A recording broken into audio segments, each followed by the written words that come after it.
adultbrain.ca. That's ADULTBRAIN.ca.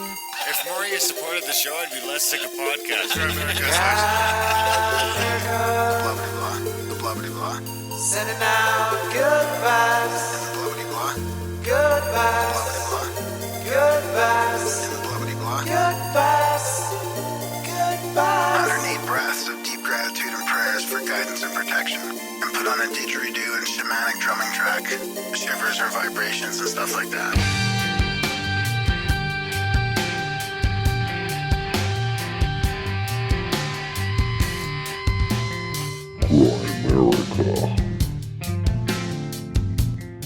Other than a few magical traditions, most of the spiritual traditions say don't mess around with magic. Don't mess around with spirits. Don't mess all that stuff is real. Don't play with it.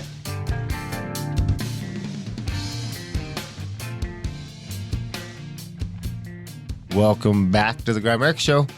We are going to be chatting with Dean Radin a little bit later. The man, the myth, the legend. Sorry, we're coming at you a couple days late after Soap Lake. It's turned out to be a giant pain in the ass. But I should say this. I was less equipped to go on the road than I thought. My laptop didn't have server access, and everything turned into a shit show. I mean, you think you're going to have all this time to record, and then fucking Brad has you out till 10 o'clock every night. You still have to have dinner and everything else.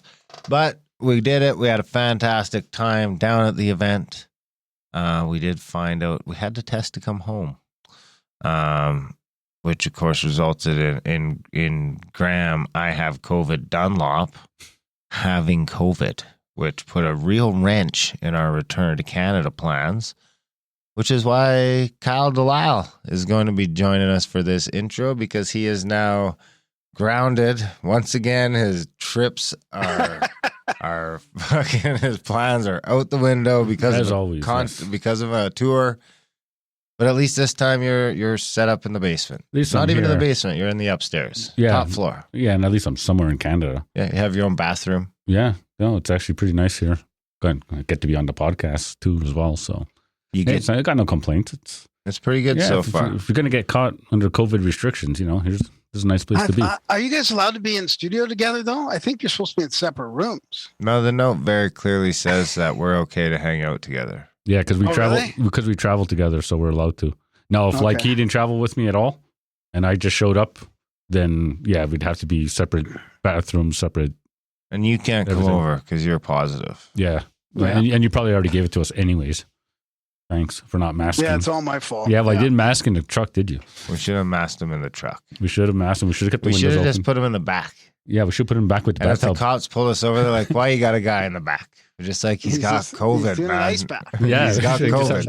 The ice bath, we put him in there. We'll just put but we could have stopped at Walmart and got him a parka and just been like, Graham lives in the back of the truck. Yeah.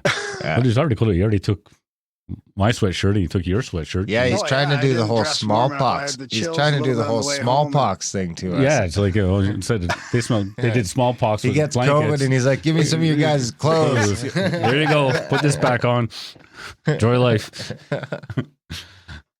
I'm immune to it, not you. And then, of course, it's not a false positive because this motherfucker's got symptoms. Although he didn't tell the border that. No, he conveniently left that part out. Because he was a little better all of a sudden at the border. Up until then, it was I'm a little achy. Yeah, it's trying to sleep and it's quivering and it's cold. I can't sleep. I got chills. Get to the border. Any symptoms? Nope. No sniffles. Feel fine. Nice and warm. Well, the ArriveCan app said only fever and cough. When I filled that out, I didn't have fever and cough at that exact moment, or fever and chills. Exactly. I didn't want to confuse things by making it different in the app. The next live stream, I will use Graham's COVID pic. Oh my God! As the background. I'm never gonna live this down. I just hope. I hope you guys are negative. I hope you guys just didn't get it because I'm never gonna live this down. I don't think we're gonna get it. No, I think we're good. I'm not feeling any symptoms. Me neither. We ripped the deck apart today and started chipping off all the paint. Wow. We have the That's pressure good. washer out, the sander. We had a sander delivered so we could get into some sanding. We started stripping it. We got the paint stripper on there now for the parts we couldn't get. I figure by Friday, the deck's going to be completely redone. We might insulate and drywall the garage roof. That's assuming I'm positive. Because if I'm negative, I'm out. Yeah, that's okay. I could do that shit by myself if I need to. Yeah, but at least we got the hard part done. We'll have the hard part done. That's right. So I back to appreciate the CAC, help. what a great group of people. Back to you having What a COVID. fun- Are you going to what tell a us what it's fun, like? what a fun trip. Great group of people. Unbelievable. Can you imagine if we spent 14 hours in the truck together and can't give me COVID? Can't give either of us COVID? Yeah, what's that say? Must I be your didn't know. native blood. Are you? Well, we were working on that conspiracy theory earlier. Yeah, that is just to kill white people. And that because we are descendants long way back of the The Asians. it's not programmed for us. There you go. Wow.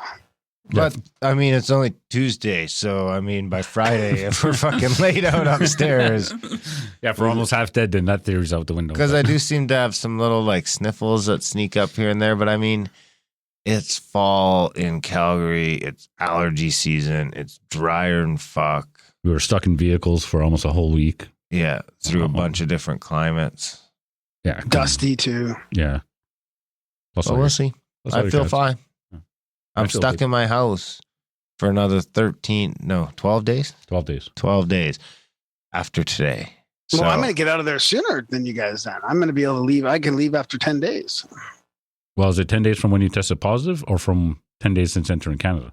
It should be from positive, so that would only mean 8 days. Well, no, I'm going with entering Canada. Yeah. Yeah, I don't get out for a while yet. Is today Monday or Tuesday? you don't get out Tuesday. to October 11th. I don't get out till after fucking Thanksgiving, bro. Well, on Thanksgiving. You can go out and celebrate Thanksgiving. So thanks for that. No problem. The things I do for you. We really should have just stayed in the States. But No, here's I the know thing. what we thought I'm about going to it, get but- the garage redone. I'm going to get the deck restained instead of just coming home to a pile of stuff to do and a couple dead cats. Yeah, but if we had stayed in the States. One of my chickens is eaten. Well, we don't know that. Well, yeah, We, possibly. We do. I think. Yeah. Was but eaten? no, Was yeah, but eaten? we're not sure if it was a fox or a dog or some people. But it is gone. There's no way that chicken was leaving the yard and going down the alley. Well, yeah, and your back door on the alleyway was open when we got Yeah, back. so I think something got in. Yeah. And it's pretty hard to open that thing, too. You know, yeah, but my kid said it was super windy the other day. Yeah, it's possible. Then. One of So you those have other chickens, but one of them's missing? one's down. Wow. But anyways, if we stayed in Soap Lake till today and said to hell with Graham, we could have got back in. We would have had our negative tests. Yeah, wow. Oh, I We thought would've- about that. I thought about you guys leaving me and Oh, we just thought about it too. coming Where- back, oh, we coming can- back for me one day. We thought about it. We didn't talk about coming back, but we talked Come about back. Yeah, we figured you'd be on your own. You're a big boy. You can figure Well, it we out. could have just left them with the Snake Bros, and they could have sent them home from Texas. Yeah, that's true. But recovered I in don't think I Texas. could fly back though. I think you Not had for to, a had to couple drive of back. weeks. After you're recovered and you get a negative test. No, Just- I don't think you can fly. Ever again? You're just I it. don't You're know. done. I don't know. Just need a negative test, bro. Yeah, that's all you need. You Negative got test. the Chad antibodies now. and even Which antibodies. Oh, no, it's PCR. Never mind, it's PCR test. I thought it was the antigen. That's to get to the States. So You got the chatty bodies. Let's hope So- I don't have any, lingering long symptoms. Long COVID, dude. You eat so much fucking horse paste. I think you're gonna be just fine. You want to give us your COVID regimen and tell us how you're feeling? I mean, people are gonna want to know. Their favorite podcaster is down with the COVID. He's been freaking out After for 18 talking months. after talking so much shit He's- about it, He's manifested COVID. I mean, there's really going to be a conversation had about manifestation if Graham has COVID and Dare does it, because there's no fucking logical explanation. Other I'm than the one that's been taking zinc and Other quercetin than- constantly to try not it's to get even it. it's going to be even funnier if vaccinated Kyle ends up with COVID and Darren ends up being the only one clean. yeah, Especially if I then test for the antibodies, which is my next move. So if I don't have any of this, I'm going to test for the antibodies, see if I've had COVID before. never had it before. I'm going to have to see if they want to make a vaccine out of my blood. Charge a Or heck of a lot of money maybe- for that. Or maybe I could just sell people my blood.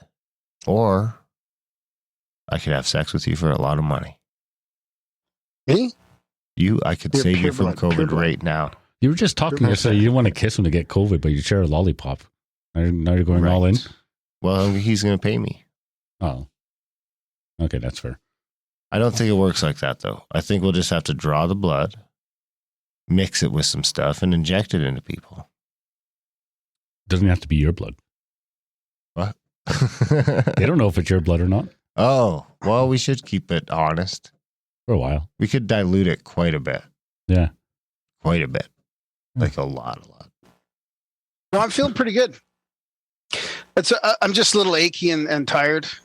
It's like I feel like the flu kind of. I think I was like sweating in the last couple nights a little bit. I felt like I was getting rid of it for the most part, but then I'm still a little tired and achy in the day.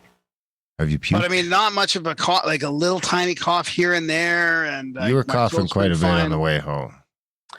A little bit, not much. Though. You were Not coughing. much. You were quite a coughing. bit. Come on, bro. He Yeah. has a real problem admitting symptoms. He's Yeah. having a real problem. I don't even know what to take seriously. Yeah. Bro. Like he's coughing right now. Yeah, he's coughing now, and he's coughing on the truck. I'm barely coughing, man. I just fucking. And then you have the common decency to put on a mask or Can you roll believe- down his window. Can you believe he didn't even offer? I know. Dude's got COVID. He knows he's got COVID. He's coughing. He doesn't even offer to wear a mask. Yeah, sneezing and coughing. It's like, He's just condemned us. yeah. Just completely condemned us to getting COVID. It's Yeah. unbelievable. He's just, and misery loves company. So Yeah. he's like, if I got it, I want you guys to have it. So, Turns out. Anyway, so you feeling fine? What's your regimen? Horse paste? Well, I mean, I did ivermectin 5 days in a row, right Yeah. at the beginning. The horse stuff. And then zinc and quercetin and lots of vitamin C, vitamin D. Straight up the horse stuff. There's a little picture of the horse on the label. Some of the vitamins are here. I feel bad for you. I'm not even using them. our regiment's pretty coffee. Coffee in the morning. Hard work. Yeah. I'm on the bong and he's on the wine. Not all day. Not all day. Just at night. Not till the evening. And we'll have a bit of supper, and We're working on a to-do list Yeah. to keep us busy. we may or may not grab breakfast. We may or may not grab lunch. Yeah. No vitamins whatsoever. I think we're all considered hospitalizations right now, though. We're not in the according to hospital. our health minister. Yeah, but don't you have to be in the hospital? to be No, considered you have hospitalized? to. No, you have to at least say you have symptoms. Though, if you're sick and you don't test, you go as a hospitalization. I don't know about a hospitalization, but you go as a case. Yeah, No, I think we're it's considered. She said hospitalization. The thing that I saw. Well, he's considered as a case. We would, No, I'm considered a hospitalization. but you're not in the hospital. No, he's not. He just says whatever he wants. No, to be hospitalization means you're in the hospital, and whether you're ICU or not, that's a it different doesn't. number. That's what I'm trying to say. Like it doesn't. This is what I'm trying to say. I don't know. Doesn't add up.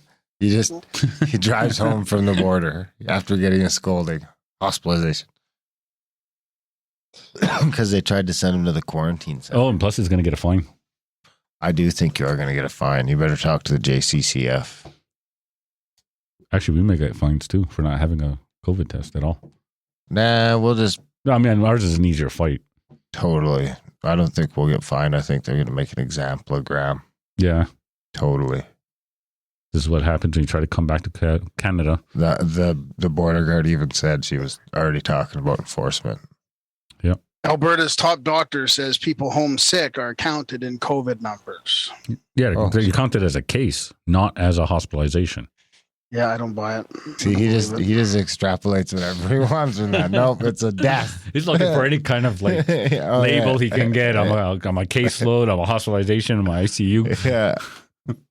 4 gram. I don't buy it. Don't get us wrong, we love you. We're just, So what do you got? We're a couple of days late. You must be backed up on feedback, right? Well, I got a project operation, and I want to talk about a couple synchronicities from the trip. Like you getting COVID?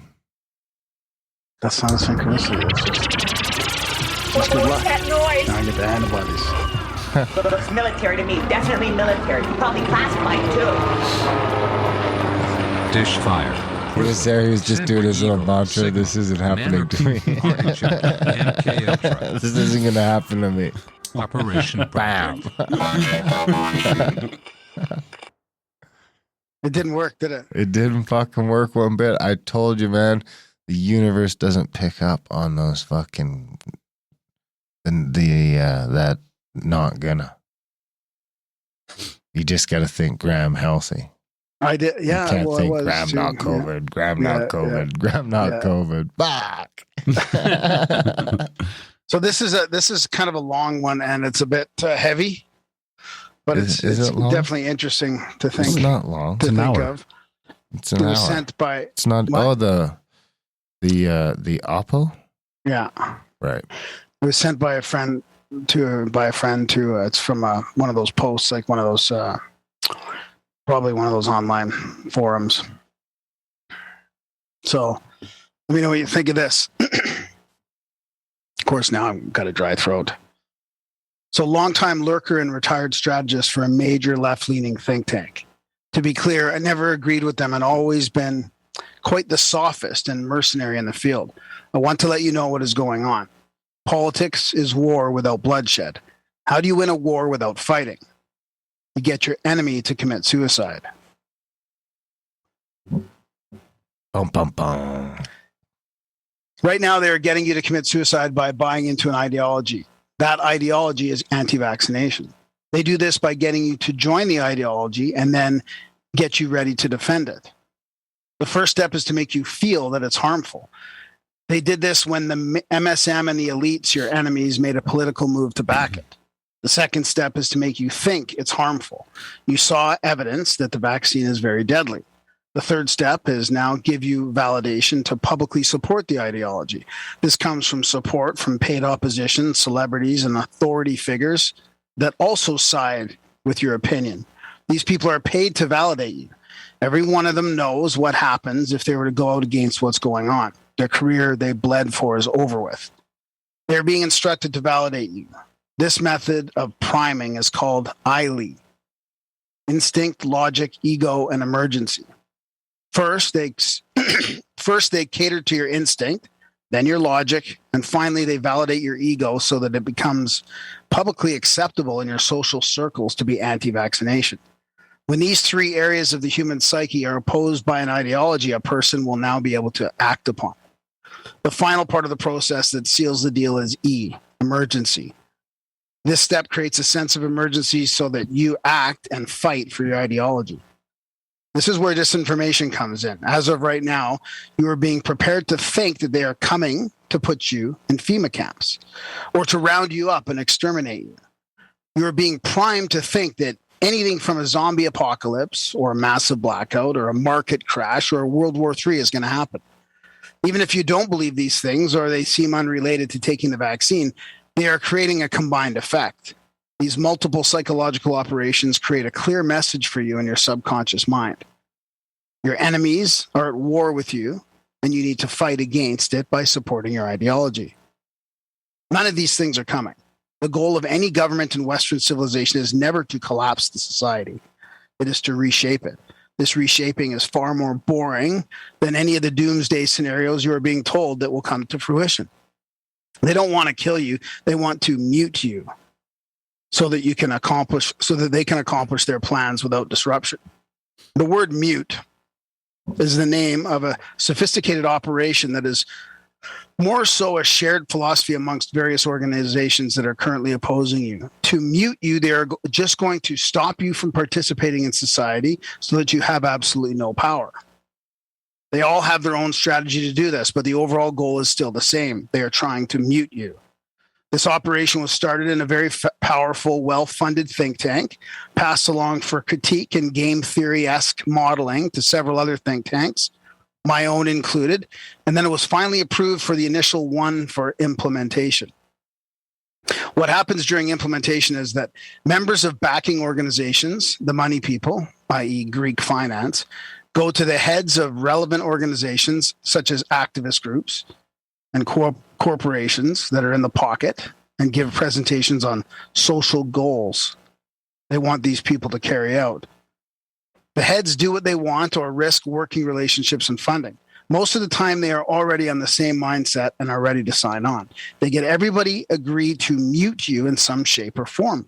While this is going on, the initial think tank that initiated the operation carries out a series of actions, covert and also out in the open, that coincide with this. These events are masterminded by a small group of people, and then they are put out to think tanks like the one I worked for in vague action strategies, the same way the military operations are suggested. They pose a question they want a very specific answer to. What would happen if a plane were to be used in a terrorist attack against the nation? We all come to the same relative conclusion and produce the mundane answer of, well, it would probably start a war. They got the answer they wanted. They pay us and then start the dual process of telling the heads of certain organizations and corporations to push the idea that we need to go to war with terrorists in the Middle East, while simultaneously hiring Israeli art students to do something to trigger a war. To simplify this even further, they come up with a plan, get us experts to vet it to see if it will work, and then they use every asset at their disposal to go to work and pull the plan off. This operation that I'm referring to as Mute came from a place that is known in DC for getting presidents into office.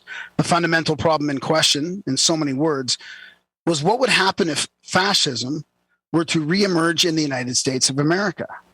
This was what was posed to my think tank in 2009. What does that mean? It means that Trump being made fun of at the correspondence dinner, Trump's victory, COVID-19 being released in his final year, and the stolen election were all planned nearly a decade in advance. Does that make sense now? Everything that has been happening is just a well-orchestrated, multifaceted strategy to mute the fascists, i.e. the opposition, you. To know the exact details of what is really going on, you need to have friends high up. If you look at the people who sold off certain stocks before COVID hit the US, or even made local news in the outbreak areas of China, you'll get the idea of how many people are in the know to these things. At the very least, hundreds are often in the covert ops that are about to go down. So consider me a friend with some friends, because I'm going to let you know what they're going to do to you. The goal is simply to mute you and cut you off from society so that you have absolutely no power to shape society. They get you to become an anti-vaccination and then implement mandates that will make it so that every single private company and government facility will not help you. This stops you from communicating your ideas. It stops you from obtaining money to build your own platforms, to communicate your ideas. It stops people from joining your movement because they don't want to become an outcast. And lastly, it stops you from voting and funding people who can change the laws. What will happen next is that many of you will become outcasts until 2024. During this time, you'll see vaccinated people become healthy. A small percentage will still get killed off because the vaccine is indeed deadly and has already been projected to do this. But the media will hide it. Eventually, COVID and all its variants will become a thing of the past, and so will the vaccines. Biden will win his second term against Trump. The mandates are going to lift in the spring of 2024, and you will be able to rejoin society. By this time, America will become largely what they have wanted, which is a communist state. Lastly, the picture. From my time in DC and New York, I've learned that a lot of these people behind these events are card-carrying Satanists. Many of them practice witchcraft and believe that channeling energy to hell will ensure their plans succeed. The spirit cooking parties are 100% real, and those email leaks about them were not planned. Someone actually leaked them. As for child trafficking and sacrifice, I've heard it's also real. You have the right to know that these kinds of people that are orchestrating these events. So there you go. Project Mute. Was that from Q? I don't think so. No? No, I don't know though. Well, I could I don't do know till where it's from. 2024. That's no problem. Yeah, That's like I could do that standing on my head. But otherwise, that was just a You could be an bowl of. outcast for another 3 years, no Oh, problem. yeah. I've been an outcast for a few years already, running into COVID. Yeah. Anyways, that was just a real bowl of butterflies, though, wasn't it? Well, yeah, I warned you. It's pretty heavy, but I think it's it fine. did get me thinking. I mean, what's you the know. problem? It makes sense. So I don't see a problem with that. I don't need any of that stuff. I could do the 2024 and I could rejoin. As long as I don't shut off the podcast. That'd be a motherfucker. yeah, and then that would suck. Yeah. Then I'd have to kill Graham so I could have all the book money. Or you have to go through me since I'm vaccinated somehow. I got you. Yeah. I keep a knife under the table. So that was the first time my voice went dry. Is that the first time? Yeah. This is why you can't narrate? I guess. I don't know. I haven't tried yet. You I'm too haven't busy tried? just trying to heal. Grimerica.ca/support if you want to help support Graham's path to healing. Can I just say the synchronicities quickly? Or Well, can I finish what I'm doing first? okay, sure. You can just fucking wait. Grimerica.ca/support. If you can, when you can, sign up for monthly. And a lot of people are under the illusion that this is a free podcast. It's not. Graham's horse paste fund. Graham could use more horse paste. He has to get it shipped in from the States. Yep. Make sure you support. No, I myself is our. Maybe you have a horse. Yeah, I'm a Patreon And you have supporter. some extra horse paste around. You could just send some horse paste to the P.O. box. That counts. Cash is better though. Grimerica.ca/support. Sign up for a monthly today. Give some value back for the value you're getting from the show. Make a one-time donation if it suits you. Head over to adultbrain.ca if you want to get on that audiobook train. Get some of the audiobooks we've been rocking. ISIS Unveiled Volume 1 just came out this week. So you can go get some of that. All 3 of the secret doctrines, secret teachings of all ages, Hamlet's Mill. Another big one. Adultbrain.ca, CanadianShame.ca to hit up my book or audiobook. What else we got? I think that's it. We got Graham's Synchronicities. So these are your synchronicities, or these are other people's synchronicities that you wrote down, or is this just a string of stuff that you consider a synchronicity from the trip? Sure. Sure. That was kind of a question. That I thought. Well, I think it was a thought- rhetorical question, so I'm not really gonna. Well, it's either play one of the that two. game. Are they other people's synchros or yours? It's mine.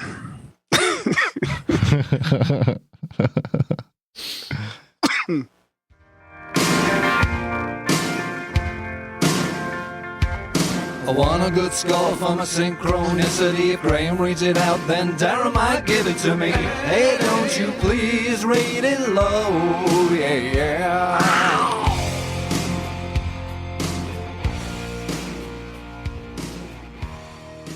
Is that off? I can't tell. There you go. So, anyways, I'm traveling to Vancouver, and In I a stopped car for gas. without COVID. This is I pre-COVID. stopped for gas. Yeah, it's pre-COVID. And I'm at the gas station, and I see this guy kind of with his mask underneath his nose, and I've got mine, and we kind of look at each other, and he's like, Graham? I'm like, oh, hey. And it's 2 people there that I used to work with. And we bumped into each other in the middle of BC. Did they middle know of that nowhere, you're basically. an anti-vaccine conspiracy podcaster now? Yeah. They did know And that? they were just talking about me before I bumped into them. Oh, boy. What were Yeah. they saying? Just wondering how I was. If you're... I don't know. We didn't get into that. I didn't get into ask them. So what were you saying about me? But they were just talking about me, and then we Oh, bumped man, into each that other. Graham Dunlop is in too deep. And the last time I saw them was when I was driving to Vancouver and stopped in Kamloops. So it's very strange. Who was it? Do I know him? Yeah, you do, but I'll just leave that for later. So the other one is, so we're traveling around with Randall, Or you and bumped into someone. this guy who has this YouTube channel. I think it's Casey? Travel Adventuring. No, No, it wasn't different. Casey's. Some guy that just. So we bumped as we were touring through one of the big coulees. Some guy that's seen the itinerary online. No, some guy that saw Randall out of the corner of his eye in the van. Oh, I know. You guys got fucking crashed, man. People saw He saw Lake. Randall. He saw Randall and on in the van, and he the reason why he was there doing his YouTube channel was because of Randall. So he was blown away because he was in the spot doing. He does these like music things in this geologically special areas and extreme sports and stuff. Was he and with he was his in that area girlfriend? because of Randall. So he totally knew Randall's work and all that. And he actually just happened to catch Randall in the bus. He's like, "Is that actually Randall?" So he came up and said hi to us, and it was pretty cool. Was he with his girlfriend? No. We ran into a fella in the bar that I also think was a crasher. I'm trying to He's find like, it. "Where'd you get that shirt, man?" And Dick Meister was like, at the Which event. bar? You went to the bar? Yes. There was only one bar in town. There was only one thing in town. It was that in the grocery store. That's it. Yeah, because there was no one around. So I went in the So bar what did and Dick say? I actually peered in the window of the bar and I seen Dick and Henry and Bruce in there. So I went and sat with them. Dick said, what were we talking about again? The shirt. Oh, he said, we're at a Randall Carlson event. But it was like, oh my God. But his girlfriend had this little smirk on her face, like they were there to bump into Randall. You know? Wow. Apparently they had some stalkers down in Arizona as well. Because they posted the exact itinerary online. Yeah. And all of a sudden there was just some people. We post the itinerary online, then we move a couple days around. What you got to do these days. Yeah. All right, so what else you got? That's it. That's it. Those are your synchros. Wow, so you bumped into someone. So And Randall bumped into someone. And Randall bumped into someone. So, I mean, I don't know what to do with that.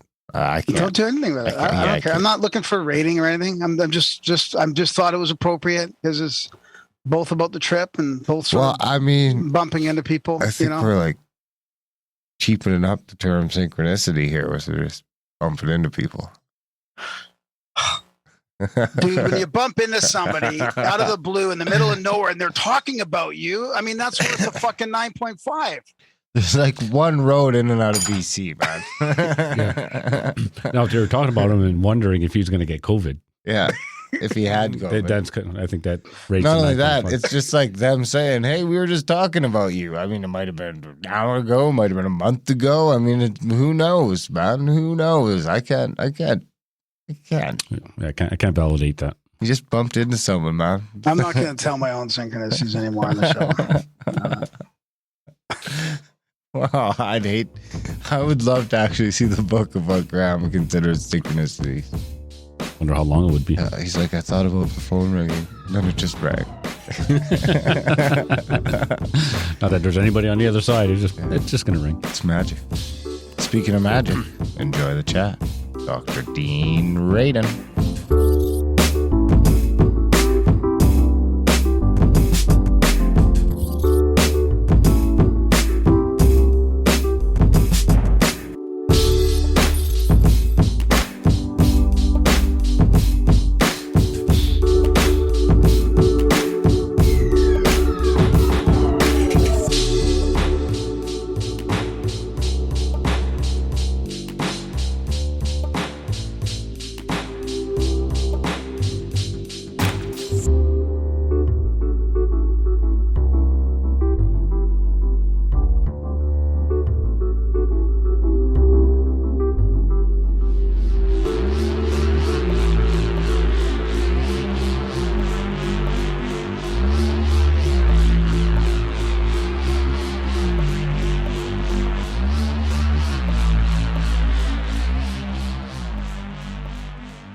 All right, tonight we've got Dean Radin, PhD, with us. He's the chief scientist at IONS, noetic.org, and his latest book, Real Magic, Ancient Wisdom, Modern Science, and a Guide to the Secret Power of the Universe. Dean's been studying psi research for decades, and it's great to have you on, Dean. Thanks for joining us. Glad to be here. Yeah, it's we've been following your work on and off for years, and it's finally good to chat with you. I read your book there, Real Magic. It was fantastic. It's really interesting to see somebody who's done so much research into psi actually go down that sort of magic road and even the history of it and all that. But I figured before we get into that thing, I was wondering if we should start with some of the stuff you're doing at IONS there. I was reading your recent or some of your experiments and the science that you guys are doing there, and it seems very, very leading edge, noetic signature stuff, lucid dreams, channeling research. I mean, I think that's just fascinating that you guys are doing, I think what's the most important research out there now is to start looking at some of this stuff seriously. Yeah, so our research tends to reflect the interests of the people on the team.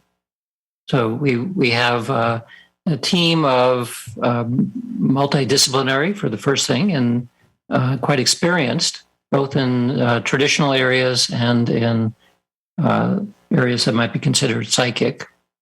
And so my own interests are partially, well, actually all of our interests overlap. But what I tend to focus on is a study we're just finishing up now that involved looking at mind-matter interaction. But the kinds of studies we do are sometimes called psychokinetic. It's mind-matter interaction effect. When you look at the history of that, there's a huge number. There's probably 24 different kinds of experiments that people have done, where the target of the mental influence is everything from photons to cells in vitro to animal behavior to human physiology, huge range. And so I've done lots of those kinds of experiments. But ultimately, after looking at the evidence, you can kind of get the sense that something is happening. Mind is influencing some aspect of the external world. But the very next thing that most people then ask is, well, how does that work? Well, the truth is we don't know how it works. You can start diving into different philosophical models of reality to give you a sense. That's what I talked about in my book, Real Magic. From the esoteric perspective, the reason why all these things work is because everything emerges out of consciousness. It's what a philosopher would call idealism. And that may be true. It's possible, in which case, if that is true, then we have consciousness and we should have some creative ability to make the world the way that we want it to work. But there's another possibility. The other possibility is when you look at the history of science, at one time, basically everybody believed that everything was being controlled or operated by spirits. Like everything was supernatural because they didn't have explanations for anything else. Well, it may be true here as well, that there are aspects of the mind that are related in some way to our best physical explanations at this point, which is quantum mechanics. Quantum mechanics does not explain these phenomena, but if you look at the changes in history and physics over time, you see that the arrow that it's pointing is actually pointing directly, I think, at these kinds of phenomena. And it's still not well understood about the fundamentals of quantum mechanics in terms of what it means. But one of the reasons why I've been moving towards targets for psychokinetic targets to be quantum, either individual photons or the way that groups of photons behave, or more recently entangled photons, is because it allows us to probe into quantum mechanics and see whether or not the mind is actually necessary. So that's the direction of research that I've been paying most attention to. Oh, that's super interesting. Have you found anything out with that yet so far? Well, I think we do see evidence that the mind does play a role in what used to be called the collapse of the wave function. And most recently, it looks like the mind plays a role in terms of the degree to which entanglement persists, or you might say the fidelity of entanglement. So entanglement is not an all or one phenomenon. There's a spectrum of entanglement strength. And so what we see is that the mind appears to be able to modulate the strength of entanglement. which is really interesting because any kind of psychokinetic effect is dealing with non-local mind, right? It's not your mind in your body, it's your mind and something else over there. And entangled photons are a non-local form of matter or energy. So this is the first time that we've done an experiment looking at non-local mind interacting with non-local matter, and it looks like there's a relationship there too. So the real reason for doing that experiment is a little bit more obscure in the sense that what we're looking at is something called a Cyrelson bound, named after this Russian mathematician called Boris Cyrelson. So he calculated, based on the mathematics of quantum mechanics, that there's an upper limit to entanglement. It can only be so strong. And beyond that, the mathematics won't allow it to be any stronger. So what we wanted to see is, first of all, if the mind could modulate entanglement, could it push it above the Cyrelson bound? Because if it can, it would essentially provide a proof of principle that quantum mechanics is not the end of physics, that whatever the next level is, it's going to require something about the mind. So that's why we did this experiment. We were not able to go beyond the Cyrelson bound, but we saw that with better equipment, we actually might be able to. So that could also explain why, you might be able to heal through lucid dreaming or the astral realm, that kind of thing, because of this entanglement. I mean, is that how? Because we had Robert Wagner on a few years ago, and we also had one of my all-time favorite episodes was this guy who's like an expert astral traveler. I mean, and he would do healing from that realm, and I kind of tried a couple little experiments with myself, and it felt like there was something there to it. But it's super hard for me to reach that sort of hypnagogic, like that state. I can't really do it very easy. But is that the same principle behind that? Well, all of this is getting down to the idea of, does your mind actually causally affect the world at large? Right? It's about, is there something like a force-like effect that you think about the world either as an affirmation, a prayer, whatever it is? Does it actually change something at a distance? Well, it sort of looks like it does. I mean, that's kind of what these experiments are about, but it turns out that there's an alternative explanation, which has to do with precognition. So it's purely perceptive. And it's very, very difficult to discriminate between a psychic perception effect and what might be called a psychic action effect, a causal effect. So I actually think that what's going on is that when we influence something at a distance, part of it is through psychic perception. You perceive something at a distance. The perception alone may cause it to change, whatever that physical system is. But I also think that there's something coming backwards in time. It's as though we have a forward push and a backwards pull happening at the same time, and that's why things change. That sounds easy to say, but to then do an experiment that demonstrates it, I've done one such experiment like that, and it does support this notion that there's some kind of push-pull going on in time. But ultimately, we don't know yet. Like a magnet? Like a South Pole and North Pole of a magnet sort of repelling each other, and we're just stuck in the middle of that, flying through space at 1,000,000 miles an hour? Well, so that would be a metaphorical way of thinking about it, yeah.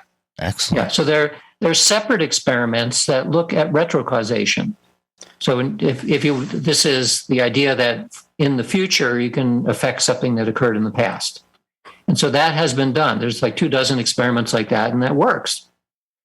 So we already know from those experiments that the idea of now influencing something that happened before is possible.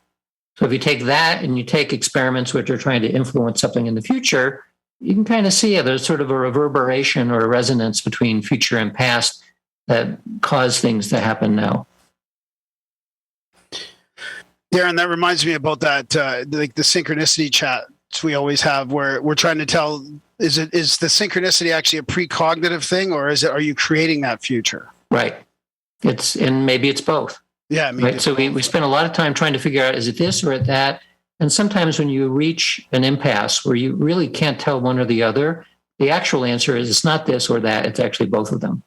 Wow. Well, I think the way that I like to think of it is it's like a really good synchronicity is it's like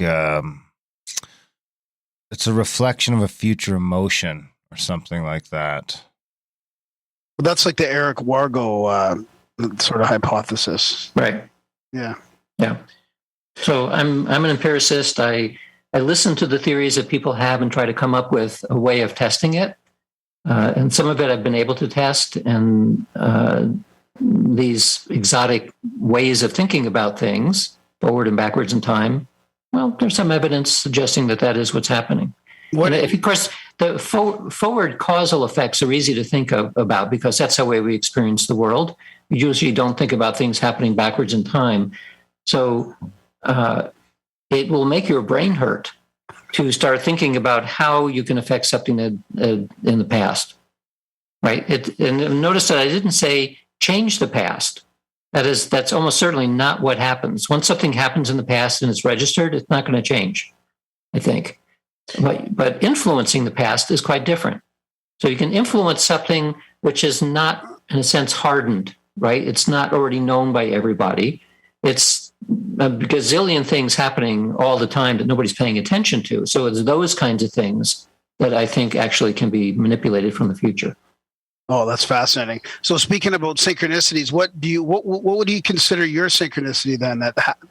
I mean, it's probably the most mind-blowing one that I've heard of or that we've heard of. We've talked that we have people writing in their synchronicities to us all the time, and we talk about them on the show all the time. But have you tried to analyze yours? Was it sort of a manifestation thing? I mean, it's pretty mind-blowing. And maybe you can tell it. Yeah. The one that I talk about in Real Magic? Yeah. Well, yeah, that was a pretty strange synchronicity. In retrospect, I'm a little surprised that I didn't freak out even more. Yeah. Right? I mean, because now when I think about it, when it happened, I say, what in the world was going on there? And I do remember some disorientation at the time, but it wasn't as severe as when I now think of how in the world did that happen.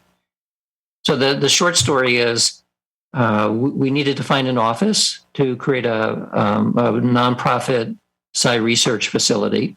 It was in Silicon Valley where rents are very high. So we went out into the periphery and found an office park where we could get a nice spot. So we got that spot. So it was mostly empty. We had almost no furniture except for my office. We had like 5 rooms, and I was setting up my office. And I had a whiteboard, and on the whiteboard, I was drawing what I wanted to fill up with the rest of the rooms, most of which would be a laboratory with a certain kind of equipment in the laboratory and a certain shape and electromagnetic shielding and the whole thing. So I'd spent a fair amount of time doing that on the board and pretty much empty otherwise because we had other people working, but they weren't there full time. So I was there most of the time myself.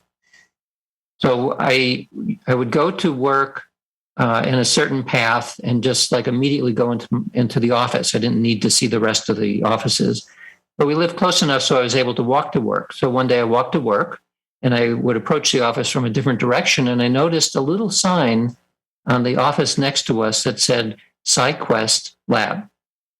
So of course the coincidence is that we were doing psi research, and this was spelled the right way, PSI Quest Labs. And I thought, well, that's funny. That's a good coincidence because I'm doing psi research, but there's no way in the world they're doing psi research like I am because there's like 5 facilities in the entire world that are doing this. And nobody other than the people in our organization knew that we were creating this nonprofit. So this wasn't like somebody could have figured it out. Nobody knew. So I looked in the windows. It had mini blinds, and you just barely see through the mini blind to see if there was someone in there because I wanted to introduce myself and discuss the coincidence. There was no one there. So over the next month or so, I occasionally would go look next door. Is anybody there? Most of the time, I never saw anybody. One time I did. So I knock on the door. There's a man I can see coming to the door. He opens the door. He's about to say something, I can tell. And he paused and he looked ill, actually. So I stuck up my hand and said, hello, I'm your neighbor. And he said, Dean Radin. And well, I was disoriented because I don't know who this guy is. And I didn't know how he knew who I was because our names aren't listed anywhere. So as it turns out, the reason that he looked quite ill or like white as a ghost kind of thing is because he had been doing a Tibetan dream yoga exercise, which is about manifesting. And it works by, for 3 hours, you're awake and consciously, intentionally wanting to get something.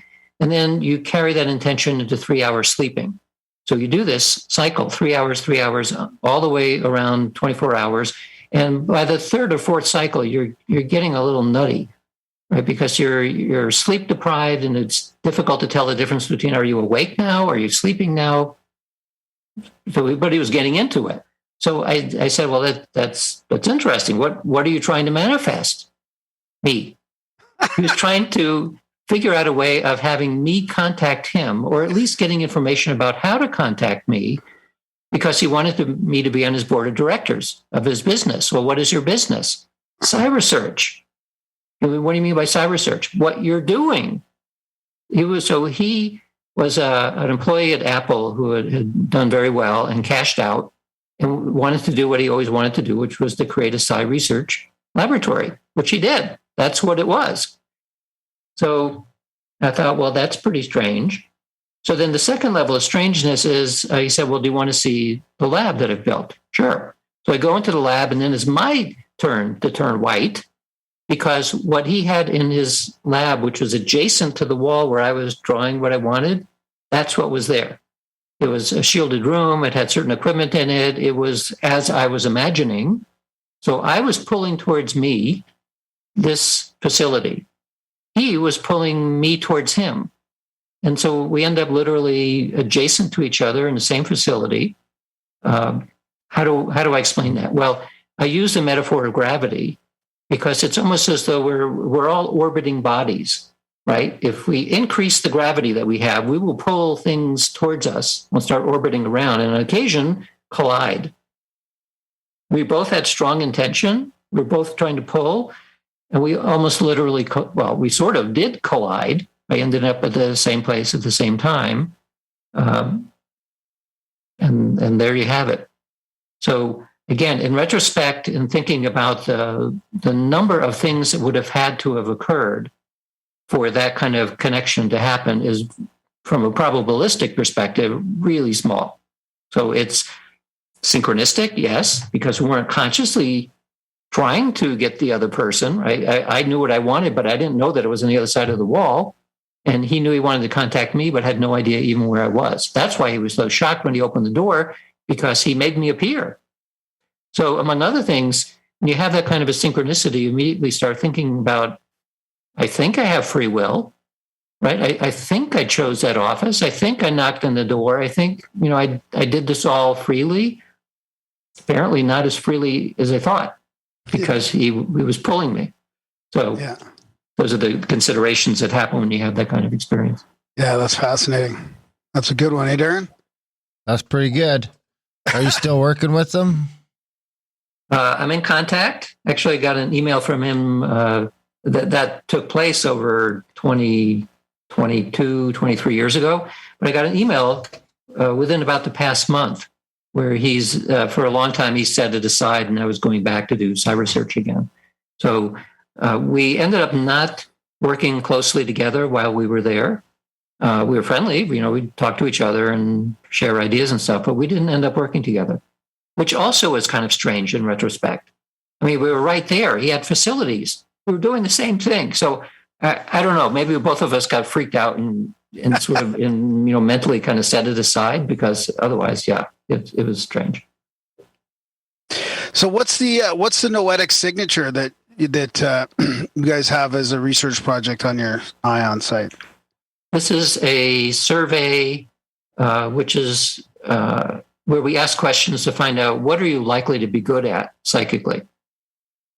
And one of the impetus for this was we did a survey now about a year ago, maybe 2 years ago, where we wanted to see, there are lots of questionnaires that people do about beliefs about the paranormal. And the majority of people around the world believe in all kinds of things about the paranormal. And in particular, we're interested in psychic phenomena. Well, the majority believe in one thing or the other. But we were more interested in what do scientists and engineers think, but not in terms of what they believe. Because when you go through a scientific training, you're either never talk about this topic or you are definitely trained to believe it's all bullshit. So we wanted to know, well, okay, let's not ask about belief. Let's ask about what you've experienced. So we made a questionnaire with 25 descriptions of things that happen to people without using psychic terms. Like the phone rang and you knew who was on the other end of the line. You felt somebody staring at you. You turned around and they saw you. Those kinds of experiences, without trying to cast it into any particular psychic form. So, not surprisingly, something like 93% of the general public said, yeah, they had experienced at least one of those 25 things, and on average, about 7 of the 25. So, regardless of what they may believe, they have personal experience with these kinds of phenomena. Then, to our surprise, 94% of the scientists and engineers also agreed that they had experienced at least one thing, and on average, 8, even more than the general population. So this kind of confirmed to us that almost everyone at some point or another will have an experience which, if they described it and you said, well, what is that? You say, well, it's the psychic experience, and give a label. So it's very, very common. So this questionnaire then would say, okay, a lot of people experience all kinds of strange things that are psychic. What is the most likely form in which it manifests for you? Like if you wanted to develop psychic ability, everyone seems to have some inherent ability. What would be the best? So this is a survey then that comes out with what amounts to your signature, so-called, of you'd be really good at this thing and not so good at this and so on. So that's the result you would get after taking that questionnaire. Yeah, that's interesting. I think that this materialistic paradigm we're living in, I feel like it's a bit of schizophrenia. We've got all the people, most of the people that we know and that we love would say that they've had these, or they know people that have had strange experiences, unexplained experiences, and yet we're still living in this materialistic paradigm, which I think is falling apart. I mean, over the last even 10, 20 years, I feel like it's really cracking open. Would you notice that too, from what you've been doing? Well, keep in mind that science and technology are completely based on materialism as a way of thinking about reality. And the reason why it's taught in the academic world, this is worldwide, it's taught this way, is because it's extremely effective, right? Materialism is what gives us the technology to do this interview. And basically most of the rest of the modern world based on these ideas. One of the concerns I hear from more conservative colleagues is that all this psychic stuff is impossible. It can't possibly be true because if it was true, it would change everything and we'd have to throw away all our textbooks and start over again. So that's an expression of fear. And I've heard this many times. And so I remind them that you need to step out of the discipline, step even all the way out of academia for a while and begin to see that science rests on a set of assumptions. And when you're typically go through a scientific curriculum, you're not taught that it's sitting on philosophy, right? It's sitting on a philosophical set of assumptions. Most of them are right. They work. But it's not completely right. Well, where does it begin to fail? It fails largely on things that we call paranormal, right? They're not normal yet. They're flittering about somewhere else. That includes psychic phenomena. The difference between most of the paranormal phenomena and psychic phenomena is that we can test psychic effects in the laboratory. So we can use the same methods that give us confidence about materialism, apply it to these kinds of phenomena, and we find we can get very high confidence that some of these effects are real. They're not accommodated by the assumptions. That means that there's something about materialism as a universal explanation that's not right. But most of it is right. So you think about the way that science has developed. It comes up with a theory about something, whatever it is. And then whatever that discipline is, it keeps going for a while and somebody realizes, oh, this doesn't really explain this thing. So what happens? They expand the set of assumptions. They don't throw away the old one because it worked pretty good. They expand it. We don't throw away classical physics. We develop new kinds of physics. Well, the same, I think, is happening for science at large. People are beginning to recognize there's all kinds of strange things associated with consciousness, maybe with quantum phenomena too, that requires an expansion of what we were calling materialism. Because, I mean, just think about the nature of matter from a quantum perspective. It's nothing like matter from a classical perspective. Most people don't worry about it too much, although it's still called pretty weird. It's weird because it requires an expansion of what we think physicality is. So at some point, I think there's a good possibility that what we currently call consciousness and psychic phenomena and a whole range of strange things will eventually be described in a much more comprehensive way that we will call science, but it won't look like today's science. It'll be a pretty big expansion, and it will have to involve the mind in some way. Which, like you mentioned in your book, in the Real Magic book, I mean, they've been looking at this stuff for thousands of years. I mean, what was it like for you to be doing decades of research into psi and then dipping into this real magic from sort of an occult and esoteric perspective, going back into history? I mean, that must have been really interesting. Well, the spark for it came from my previous book called Supernormal. So Supernormal was the same kind of idea if you look at the esoteric literature, but from the Eastern perspective. So I used classical yoga as the entree there. And as it turns out, in classical yoga, the Yoga Sutras by Patanjali, that he encapsulated the whole process of what we now think of as classical yoga in 4 little books. And book number 3, I think, either 2 or 3, I think it's book 3 of the Yoga Sutras, is all about the development of the siddhis. So siddhi is a Sanskrit term which meant attainment, sometimes translated as perfection. But from our perspective, it is psychic ability. So this is presented in a book that's mostly about meditation and mental stuff, not what we see as calisthenics, which is modern yoga. So somewhere between gymnastics and calisthenics is a lot of modern yoga. But the essence of it is all about meditation. It's about mental training. And the Yoga Sutras then say that if you do a sufficient amount of mental training and you get into a state called samadhi, which a magician will call gnosis, that you are able to do certain things. And so if you want to develop the power of telepathy, it gives you a recipe of how to do that. So this is written thousands of years ago. You could look at it today from the point of view of it's like a comic book. It's, if you want to weigh the amount like an elephant, well, this is how you would do that. So much of what Patanjali was writing about, we know now is true. So then like 3/4 of the book is true. Well, what kind of a strange comic book is this other piece of the book, which is talking about psychic powers? Many things beyond what we see today. So he was either fantasizing or writing it as fiction or something. I don't think so.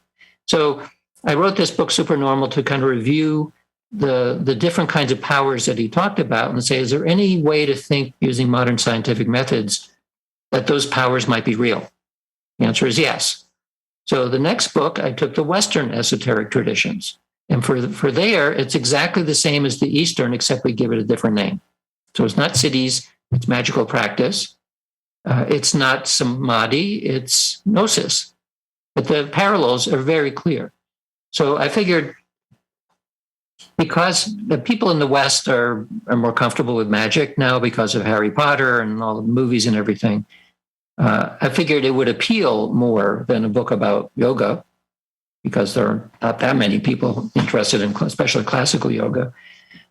So that's why I wrote it, because I already known for many years that the classic magical abilities and practices are exactly what we have been studying in the lab. We just use different terms. Well, did it surprise you how in-depth the history of it was? No. I mean, the surprising part actually is that modern science is only a couple hundred years old, and these kinds of things are 10,000 or more years old. It's what we have collectively have assumed to be the case for a very long time. And by the way, those assumptions were not based on dogma that somebody explained, you must have faith in this. It was based on personal experience, most of that driven by either meditation or psychedelics. That's where it came from. And that's why even today, you'll find people who do meditation and people who take psychedelics who talk about exactly the same transformative experiences that they did when humans got out of the trees. Yeah. What about manifestation and stuff like that? But have you done much experiments on that on a personal level and how that works? If you can expand that out over multiple people. Well, manifestation in the laboratory would be called an experiment in psychokinesis. It's mind-matter interaction. So you can make a statement then that the experiment we did using entangled photons was an exercise in manifestation. So I wanted a certain result to show up, and we had subjects come into the lab and they did certain things, and sure enough, we got it. So that's magic, basically, right? Because we don't have a good theory for it yet. So I generally view, while I've done things myself as an individual, I trust the laboratory experiments more, even than my own experience, because it's easy to fool yourself. It's easier to remember things incorrectly and so on. By the way, for the synchronicity I described about the lab, I wrote it down at the time because this is so bizarre, I will forget this. So I have it written down within about a day of it happening. So I'm pretty sure that's right. But for other things, like big, strange things that happen, we either forget or we confabulate it or something. It kind of fades. Whereas in the laboratory, we're collecting data, and the data don't go away. And we set it up in a controlled condition, so we know that if something unusual happens, we know how to analyze it to see that it actually happened. And then we write it up and we share it with our colleagues. And if we're lucky, sometimes they'll replicate it. And the replication is important because now we know it wasn't just a fluke, but it's something that others can do as well. So that's why I tend to while you have to pay attention to your own experience, otherwise it'll drive you nuts. But I put more confidence on what we can actually see in the laboratory. Yeah, I was just going to ask, what about taking that out of the lab into some spiritual practice? Most spiritual practices say you will eventually gain magical abilities.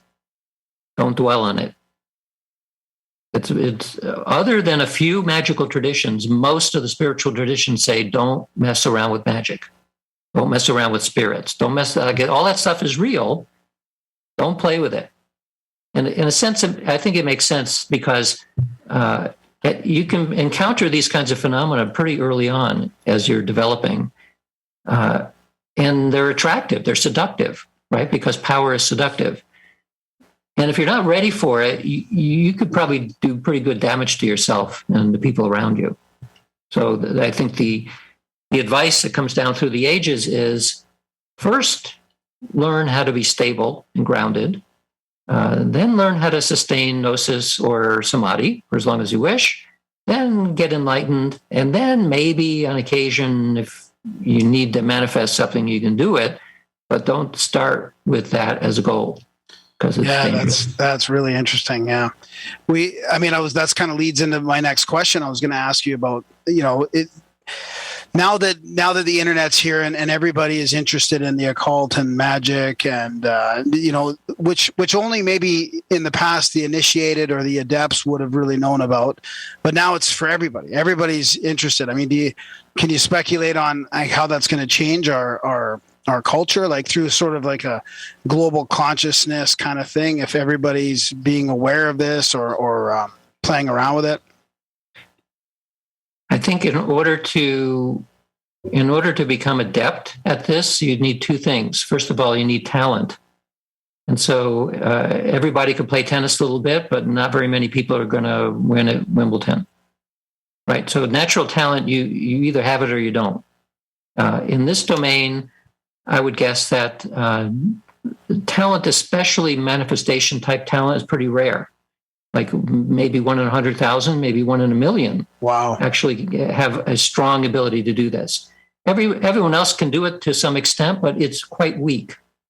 And if you think about what needs to happen to manifest something, if you're pushing against 8 billion other people who are thinking, oh, no, you don't, you could be the most powerful magician in the world. It still won't work. So I use as an example sometimes, I'd say, let's imagine that you really wanted to manifest a gold-plated Mercedes that simply shows up in your driveway and somehow it's yours. Well, it's possible. Just thinking about it, making a sigil, doing rituals, doing all kinds of stuff, it actually increases the probability that that's going to happen. But if you start with a probability that's 1 in a trillion against chance, you have to be pretty powerful to pull it up to making it happen. So that's kind of the same analogy as that's why you're like, I can't fly because it's just fucking with too many other people. But I can like subtly manipulate reality through other channels that could involve other people. Like maybe other people are working at the company you manifested, or maybe, you know, they're using the thing that you created and stuff like that. But you can't just like go blasting in the matrix and changing stuff up too much because it's just too hard on the programming. Other people will notice it. Yeah, that's how I look at it, is you have to be able to manifest without affecting other people. Yes, and it's not a coincidence that within the sorcery traditions that you never reveal your secrets and you always do it in secret, right? So that, like the idea today that you can buy a grimoire that has a whole bunch of spells in it, that would have horrified any genuine magician, because the moment that the spell is out there, it's not useful anymore. So all of the practices and the secrecy and so on are, I mean, you know, you see in fiction that it makes it more spooky, but I think it was for an actual reason to keep what you're doing isolated to the extent so that other people's minds couldn't get in and muck it up. So along that same line, what is the danger now of having this giant behemoth that is the media, and how it has access to, you know, billions of people, and it's able to manipulate our thoughts and our emotions and those sorts of things? And to what end now could that be used in a supernatural sense? Well, that's a good question. A lot of it depends on the degree to which people are manipulated. So we know that there are professionals who do that. So people involved in advertising and propaganda, the whole point of it is to get people to do things that they may not know that they want to do. Does it work? Well, it certainly works in advertising, right? So if I'm out driving somewhere and I see McDonald's, I want to go to the McDonald's. I need the hamburger and I need the French fries because you see it on the TV and it looks like it's the best thing ever made. So you know that's programming. That's a program that says I will enjoy myself and have a happy meal if I have this food, even if I'm not even hungry. So that certainly works. Whether it works in other levels, yeah. I mean, there's a whole division of psyops within the Army that does that. That's what they do. Whether it would work for something like grand manifestations, it's a little trickier. Well, I don't even know about grand manifestations, but I just think that, like, if there are people that are up to something, are they able to somehow harness, say, mass fear, mass hysteria, those sorts of energies, and use them to their own ends? Well, I mean, look at the beginning of the Iraq War, right? So one person in Congress voted against it. Everybody else played along with it, right? So that was a moment of great fear and anger, which was used, and it manipulated our country into what, $7-8 trillion spent for basically no reason. So yeah, it's used all the time. It's used in politics. In a sense, that's what politics is. It's about manipulating public opinion to do things. So one hopes that watching the news that you look at a broad variety of news, like news from all over the place, because then you get very quickly, what is the message from these people in the media, and what is the message from that people? And you at least can make a better choice about what you believe if you look at the whole panoply. Most people don't do that. Most people are more comfortable just seeing one particular idea that's echoing back on what they want to believe. It's less comfortable to look at all sides of complex issues. And the other approach is that I know a lot of people don't pay any attention to the news at all, like none. They don't watch TV news. They don't read anything in the newspapers. They're just completely oblivious to it. So that's another approach. But I want to get back for a minute to the gold-plated Mercedes, because I figured I used that as an example of something that would cause a disruption in the collective, because it had to come from somewhere. Somebody is not getting it, and probably I'm getting it instead, or something like that. So one of my Facebook friends said, actually, whenever you do a manifestation like this, or your intention is going in that direction, you have to be extremely clear about what it is that you want, because she gave me a gold-plated Mercedes. This actually is a little Mercedes. It's gold color. It's not plated in gold. But she said, see, you wanted it, and now you have it. But I'm thinking, no, that's not what I wanted, like a big one. Well, she said, you didn't say that, right? You have to be more precise. And this turns out to be true for all kinds of affirmations. And even in the laboratory, if we give somebody an instruction, we'd like you to do such and such, and it's not really precise, we might get exactly what we asked to get, but it wasn't what we really wanted.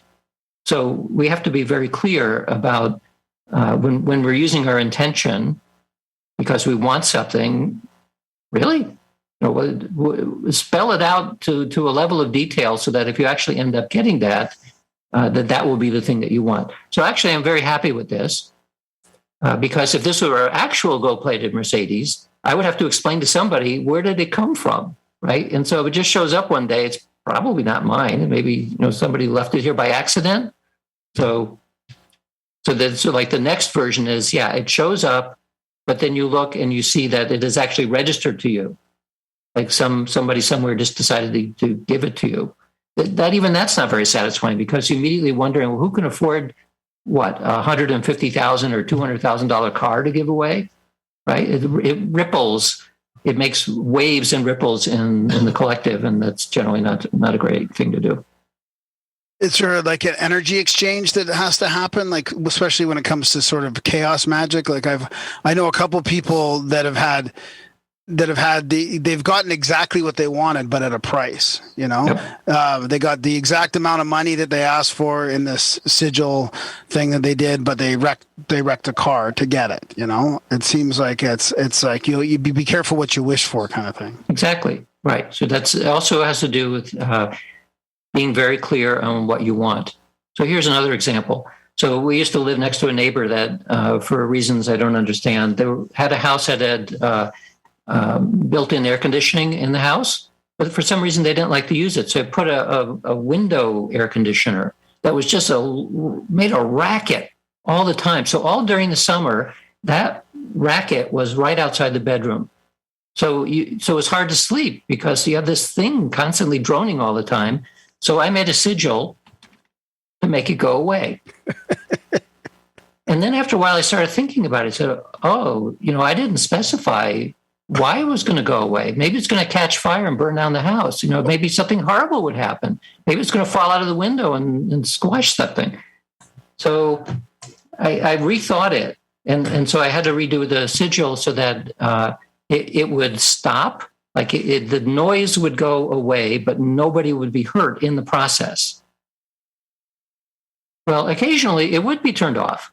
Like, I don't know, it was still hot outside, and they would turn it off, and then suddenly it felt like, great, this thing has stopped. It never went completely away. It only went away when we moved, right? So here's how the sigil can work, right? I want that noise to go away. Okay, you're going to move to another state, 600 miles away, and then you won't be bothered by it anymore. Well, it did what I wanted it to do, but it wasn't exactly the way I thought it would happen.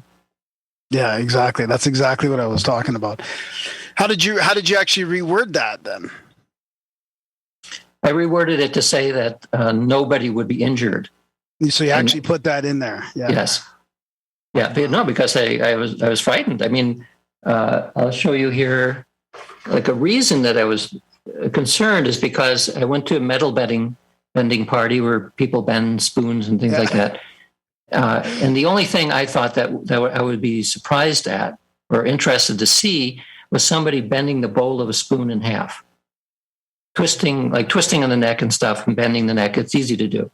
Bending the bowl of a heavy soup spoon in half, you can't do that with your fingers. You'll get injured. But I did it. Holy, wow. So this is a heavy soup spoon. It's cold. It's stuck there. It's like it was always there. I got another spoon like this. I was taking a plane to go home, and I was going to try to replicate what I had done during this big party. And I, trying to pinch it and hold it. And I suddenly got very afraid because we were in the air at the time, and I have no idea how I did this. And so I thought, well, maybe the wings will suddenly become soft and the plane's going to fall out of the sky, because I don't know what the extent of this is. So it was a good lesson in that if you don't know what you're doing, this is one of the reasons why when you start gaining certain powers, you have to be very careful, because if you don't really understand what's happening, it could be dangerous to you and others.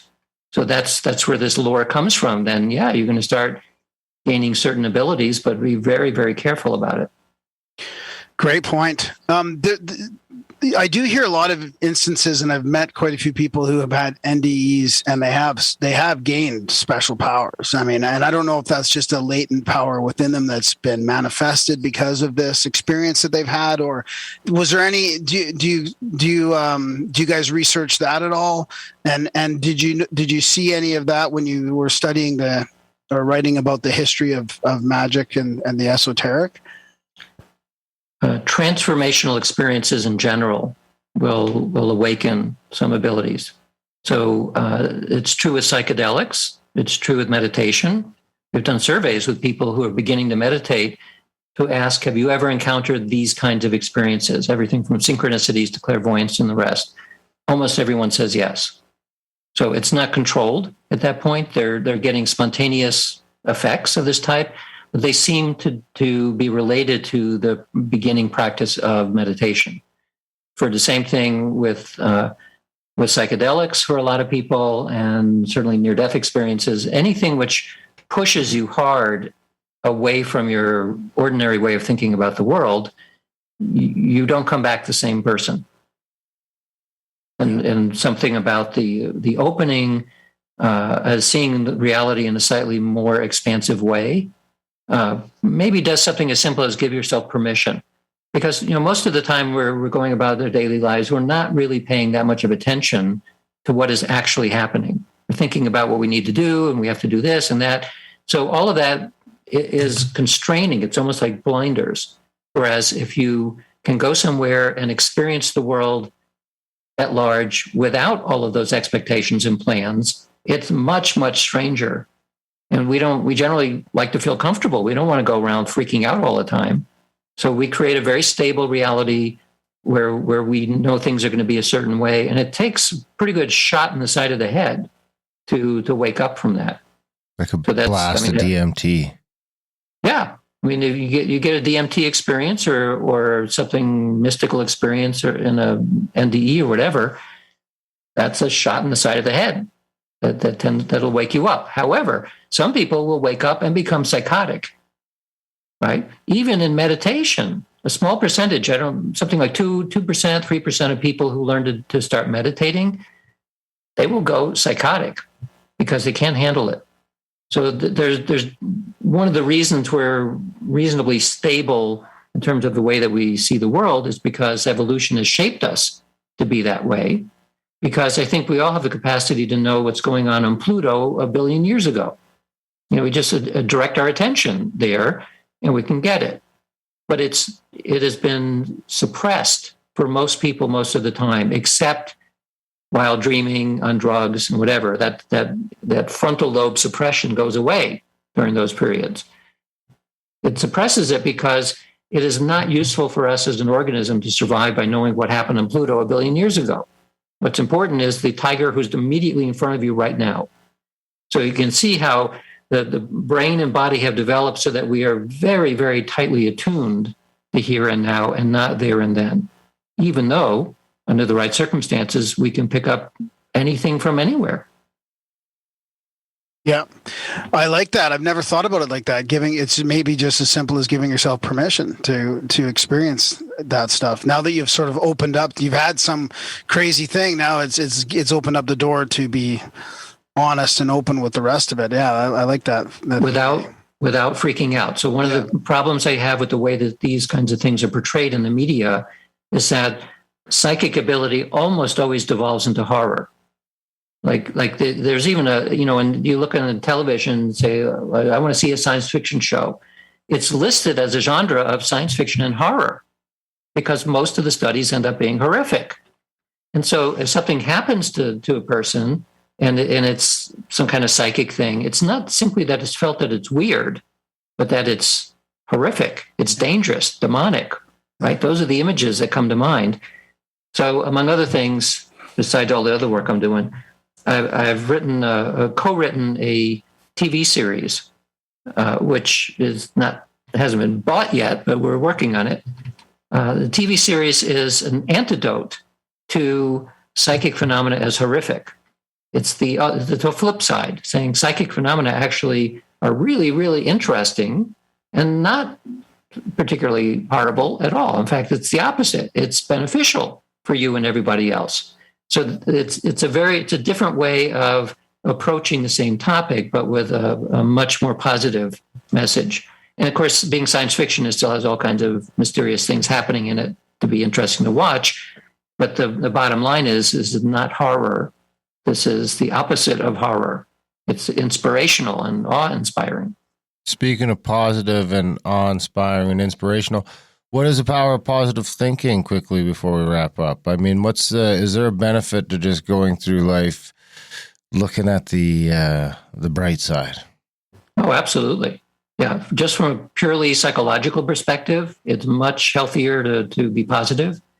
From an affirmation perspective, it's also great, right? Your intention, your perceptions, everything is expecting positivity. And the likelihood then of encountering that is much, much higher than if you go around expecting some kind of horrific thing to occur. But yeah, I mean, in every dimension you can think of, it's valuable. Wow. What are you working on upcoming besides the TV series? Any other interesting things? Any other books or interesting things on? Well, I'm also a co-founder of a company that's using genetic engineering to actually change some of the behavior in the brain to treat anxiety, depression, and eventually dementia and Alzheimer's. Sounds scary. It's the direction that medicine is moving in, right? It's if you think about the drugs that are used today to treat anxiety and actually lots of other things, they're called SSRI drugs, selective serotonin reuptake inhibitor drugs. What it does is you take that drug and it causes there to be much more serotonin in the body. Like it floods the brain and the body with serotonin. That causes the brain to downregulate certain neurons so that they're not as receptive, because otherwise you'd feel like you're going crazy. You have your skin would crawling and it's toxic. So the brain is quite good at this and has feedback loops to downregulate its reception to serotonin, and you'll start feeling better. You won't be as anxious. Unfortunately, it has a lot of side effects.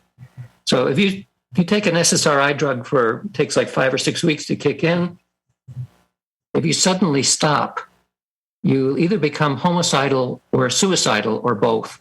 Oh. And there's lots of cases where people really have had a bad deal by getting off these drugs too quickly. But so we decided the new rush now in the pharma business is using psychedelics to treat anxiety and depression. Why? Because the chemical structure of most psychedelics, we're talking about LSD, psilocybin, DMT, and a few others, it's almost exactly the same as serotonin. That's one of the reasons why it affects us so much. So if you take these psychedelic drugs, it does the equivalent of an SSRI. It floods the brain with too much serotonin, because in this case, it looks like serotonin. So the brain downregulates, and sure enough, you begin to feel better. You're not depressed and you're not anxious. So the thing is, if you stop taking psychedelics as a treatment for a while, that wouldn't be very good either for the same reason that it isn't for SSRIs. So we said, okay, what are those drugs actually doing? What they're doing is targeting a very specific kind of receptor in certain kind of brain cells, where what you want to do is turn them down. You want to make them less receptive to serotonin, to endogenous serotonin. So we know we can do that now. We have ways of genetically engineering a particular kind of receptor and a particular kind of receptivity to serotonin. That's what you can do now with genetic engineering. And we developed a way to get it into your brain non-invasively. So most of the other methods that are being used for genetic engineering now, you would put a 6-inch needle directly into your brain and then inject it so that it's there. And we didn't want to do that because we figured nobody's going to want to do that. So we have a way of getting into your brain non-invasively. We know through proof of principle that tests that we've done that it will, in fact, change receptivity of certain neurons, and it also affects anxiety. So this is the direction that a lot of psychiatric drugs are going to find out. Well, what's your problem? Don't give it a name yet. Just say what's the problem? The problem is I get on an airplane and I'm anxious. Okay, what's probably happening is that there's too much serotonin being reuptake. Blah blah blah. We can fix that. Here, take this, and this will fix you. And in fact, it looks like it does fix people. So it's at this point, we're looking mainly at relatively simple things like anxiety, but we think this would also work for dementia and will work for Alzheimer's and work for much more complicated things. And the reason we can do it is because there are tools now that allow it to be done. So the Nobel Prize was given to the two women who developed this genetic editing method this year. They got the Nobel Prize. So it's a relatively new method. We've been working on developing it as a new kind of targeted medical treatment, and it looks like it works.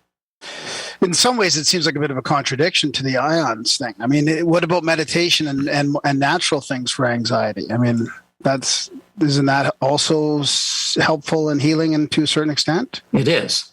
Some people can't go there. Yeah. Right. If you're very anxious, a lot of people can't sit down long enough to begin to learn to meditate. Yeah. No, so I've come across that a lot. People just So we're talking about severe anxiety, severe depression. You become paralyzed with those things, and when you get to the state of dementia and especially Alzheimer's, you don't have the mental capacity to be able to do it anymore. Yeah. So it's true that we think ultimately the brain and body can create all kinds of internal chemicals. Like the whole pharmacy can be recreated in our own body. So eventually, yes, we'll be able to do all of this without any drugs at all. But we're not there yet. Right. And some people, just don't have the talent and can't get there no matter what. Yeah. So this is I would say, an interim as we move more and more towards targeted, very specific ways of treating that doesn't saturate the body with the drug. Because as you know, if you watch TV at night and you see advertisements for drugs, then they'll say in really small type and very quickly, by the way, this might kill you. It might kill everybody you've ever known, right? This is an atomic bomb that you're taking in your body and it's going to screw everything up. It might help you a little bit, but probably not. I mean, that's almost exactly what they're saying because the contraindications are really, really bad. So we're moving in a direction where, no, you have a problem, you fix only that, and you don't saturate the body with all this other stuff. Where can our listeners track you down if they want to get your books or figure out what you're up to? Are you on social media, anything like that? They should go to deanradin.com, my personal site, or they should go to noetic.org, which is the Institute of Noetic Sciences. If they really want to learn about the rest of what I'm doing, they go to cognigenics.io. Is that just how it sounds? Excuse me? Is that just how it sounds? Yeah. Cognigenics. COGNIGENICS.io. Sometimes they sneak an X on the end, and that throws. No, we didn't put an X. We'll make sure we link to all that stuff in the show notes so that everyone can track that down. We really appreciate you coming on the show, and come back anytime. Yeah, thanks, Dean. Thank you. This was fun. Good. Ciao for now. See you. Next time, we'll try and make it so Kyle doesn't talk so much. He really is pretty overbearing.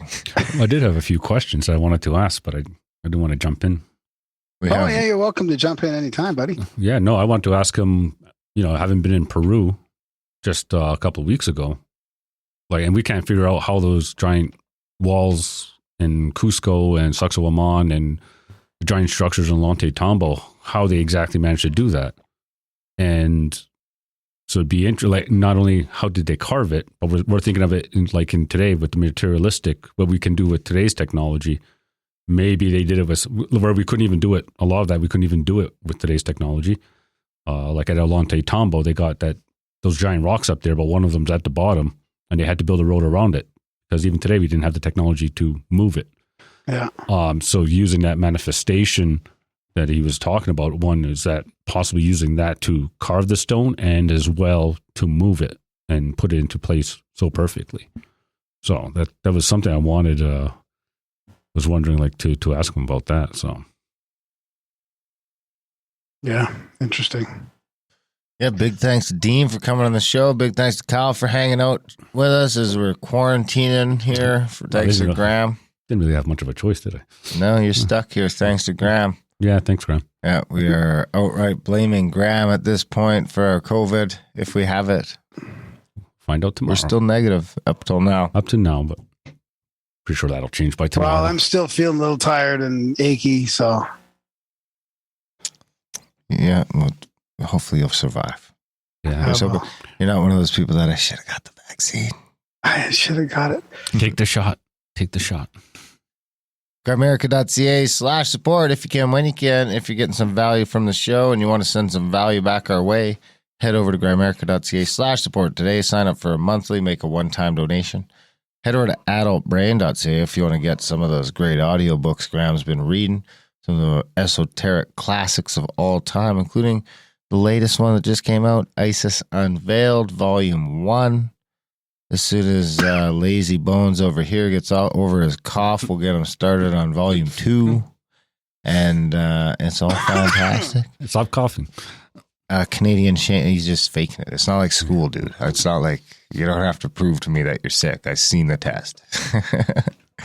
Canadian.shame.ca if you want to get my book. Head over to Grimerica.ca/chats to get in on the conversation. What else? Grimerica.ca/swag if you want to get some shirts and stuff. Contact at thecabin.com if you want to get in on one of our fantastic events. We just had a great time down in Washington again. Graham got COVID, but don't let that slow you down. I mean, what are the chances? Grimerica.ca/support. Thanks for listening. We love you guys. We'll see you next week. I'm walking gingerly through the rat race. Take a look at the big old smile on my face. Kicking around down by the pool of narcissists. The people are many, they preen themselves, oh how they navel gaze. Somewhere over that hill, the gloomy skies cease to exist. I'm climbing that hill, I pass by and pity the poor Sisyphus. I go into hyperdrive, turn into a beam of light. I'm strolling down a static electric avenue. The people are predictable, they say good morning, how do you do? When out of nowhere, a randomly pure angel in the crosswalk bumps into me, and in doing so knocks all the evil and all the wind out of me. And it's black as tar, ugly as ever, and of no apology. This angelic mama sings heavenly of the truest theology. Together we're a seraphim dream, forever young with no chronology. 1,000 years from now we'll be written into ancient mythology. We go into hyperdrive, turn into a beam of light.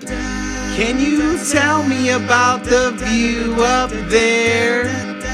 It's sparkling remarkably, the air is crystal clear.